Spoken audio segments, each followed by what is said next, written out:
Shalom, salam sejahtera. Renungan malam seiman ditulis oleh Dr. Kathleen Lewijaya Kuntaraf dan Pendeta Dr. Jonathan Kuntaraf. Judul renungan malam seiman ini adalah Menguasai Diri dan Kesehatan.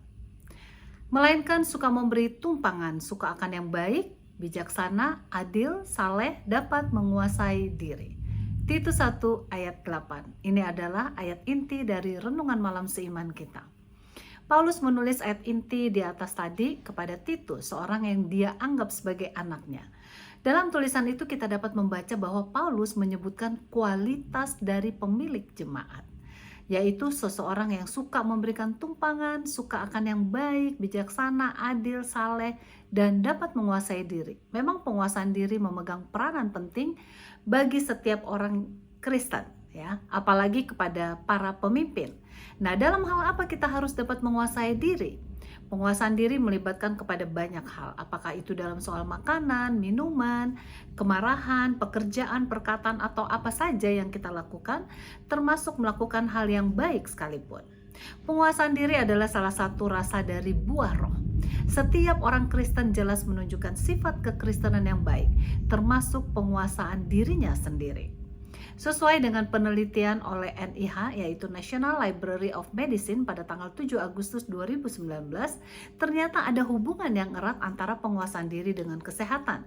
Berbagai penemuan lainnya menunjukkan hasil yang sangat konsisten bahwa jika seseorang dapat mengekang diri, maka dia akan lebih sehat. Ini adalah satu penelitian yang sebenarnya sangat logis. Setiap orang yang bisa mengekang dirinya dari meminum minuman alkohol pasti akan lebih sehat karena dia tidak akan menderita penyakit yang ditimbulkan karena akibat dari kecanduan minum alkohol.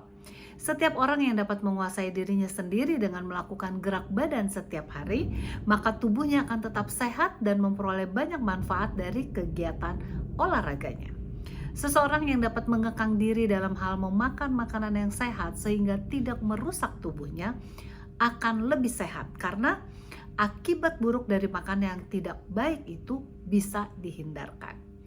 Nah, setiap orang mempunyai kecenderungan untuk memuaskan diri, apakah dengan memakan makanan yang enak-enak saja, meminum minuman yang nikmat saja, dan berpikir selagi hidup sebaiknya berbahagia saja, serta melakukan apa yang saya sukai. Bahkan filsafat Greka masih banyak digembar-gemborkan sekarang ini, yaitu mari kita makan, mari kita senang-senang, dan besok kita mati. Masalahnya dengan filsafat itu ialah bahwa kita kalau mati itu tidak selamanya akan mati begitu saja. Banyak orang yang mati dengan penuh penderitaan karena kesehatannya yang terganggu. Ada yang harus di tempat tidur selama 25 tahun lamanya karena menderita stroke yang bukan saja menyusahkan dirinya sendiri, malah juga orang yang merawatnya hari demi hari. Tentunya hal ini dapat dihindarkan bila seorang tersebut dapat mengekang diri dalam hal makanan, yaitu dengan memakan makanan yang sehat. Tidak heran Paulus mengingatkan kita di ayat inti tadi di atas akan pentingnya penguasaan diri.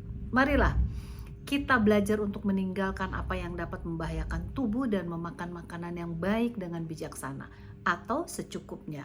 Semoga dengan kuasa Tuhan kita dapat sehat senantiasa sampai di hari tua, sehingga nama Tuhan dapat dipermuliakan. Tuhan Yesus memberkati.